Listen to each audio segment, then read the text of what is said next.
सुप्रभात। प्रस्तुत पाठ खुशबू रचते हैं हाथ अरुण कमल द्वारा विरचित है।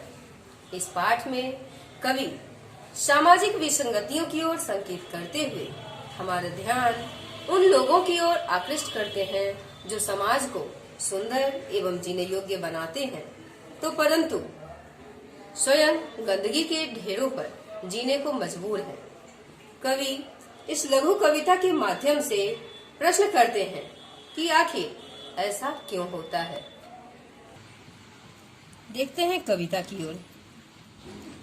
कई गलियों के बीच, कई नालों के पार, कूड़े करकट के ढेरों के बाद, बदबू से फटते जाते इस टोले के अंदर खुशबू रचते हैं हाथ, खुशबू रचते हैं हाथ। उभरी नसों वाले हाथ, घिसे नाखूनों वाले हाथ, पीपल के पत्ते से नए नए हाथ, जूही की डाल से खुशबूदार हाथ, गंदे कटे पिटे हाथ, जख्म से फटे हुए हाथ, खुशबू रचते हैं हाथ, खुशबू रचते हैं हाथ। कवि इन पंक्तियों के माध्यम से यह बताना चाहते हैं कि धूप अगरबत्तियां बनाने वाले लोगों के रहने का जगह कैसा है।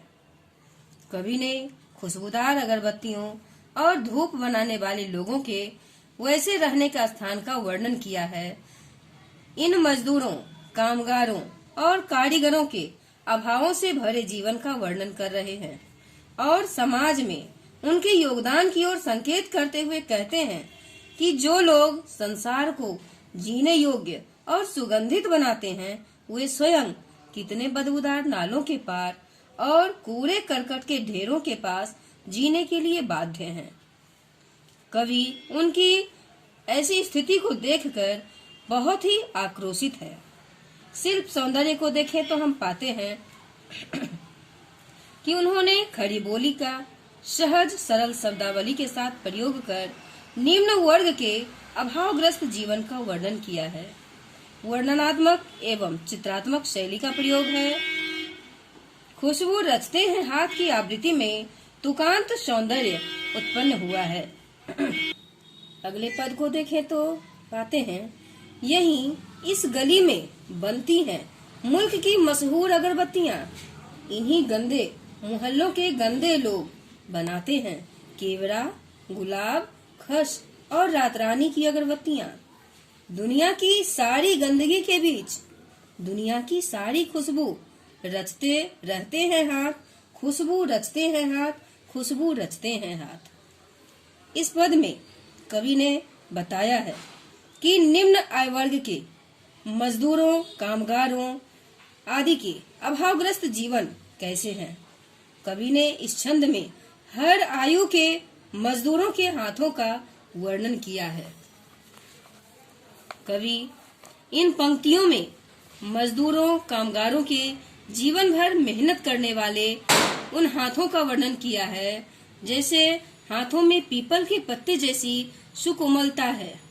हाथों से लेकर उभरी नसों वाले उन बूढ़े हाथों तक का वर्णन किया है। कुछ हाथ तो कटे पिटे अर्थात काम करते करते जख्मी भी हो गए हैं, तो कुछ के नाखून तक घिस गए हैं। किसी के हाथ तो जूही की डाल की तरह खुशबूदार और सुकोमल है, तो कुछ के हाथ काफी गंदे हैं। अंत में कवि ये कहते हैं कि दुनिया की सारी गंदगी के बीच दुनिया की सारी खुशबू रचते हैं हाथ। इस पद का शिल्प सौंदर्य देखें तो हम पाते हैं, गरीब मजदूर वर्ग के जीवन की दयनीय दशा और उनके निरंतर कर्मरत रहने वाले जीवन का उन्होंने वर्णन किया है। खड़ी बोली में सहज सरल शब्दावली का प्रयोग से प्रभाव उत्पन्न किया गया है। कहीं कहीं उर्दू शब्दावली का भी प्रयोग है। वर्णनात्मक एवं चित्रात्मक शैली का प्रयोग है। धन्यवाद। Thanks for watching this video.